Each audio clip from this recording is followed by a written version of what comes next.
20 million people suffer from diabetes every single day, and that's just in the US. As we speak today, kids now are more prevalent to having diabetes than ever before because 50% of children are actually overweight or obese, and more of them are developing type 2 diabetes. Type 1 diabetes is genetics, but a lot of moms, if they have gestational diabetes, the child can actually be born with diabetes already. It actually increased their chance of type 1 diabetes. It's really important to pay attention to what your body is actually going through, what you're eating, the foods that you're eating. Are you eating a lot of sugars? Because one of the top problems that diabetes can cause is something called neuropathy. Even though the symptoms can be reversed, if it has not gone too far, it's not a disease that you want to have to deal with throughout your life. How your body actually gets neuropathy is, well, your body becomes insulin resistant. When you have sugar, sugar gets processed in the liver by the pancreas. The insulin picks it up, takes it to the liver.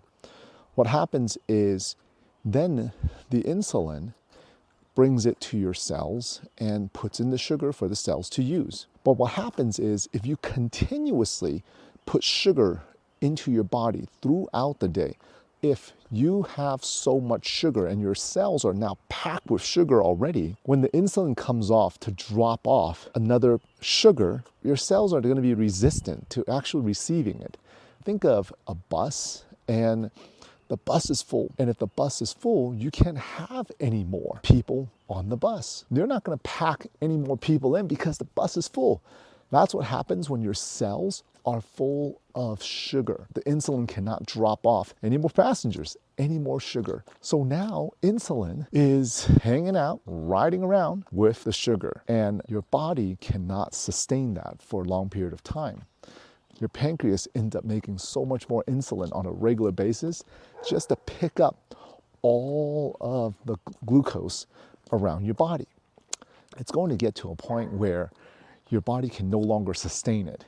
And eventually your pancreas starts to fatigue. It starts to tire out. And as it tires out, you start losing function to your pancreas. And instead of storing glucose in your muscles, your cells, it starts packing it into your liver and creating a fatty liver because you're not using the glucose. That's what happens, is because you have so much sugar, your body could no longer sustain it. Excess sugar in the blood is like acid to your plumbing. It eats away the walls of the blood vessels and it deteriorates, literally deteriorates your blood vessels. As it deteriorates your blood vessels, what you end up getting is something called neuropathy, because the blood vessels will deteriorate the quickest away from your heart, in your feet, your eyes, your brain.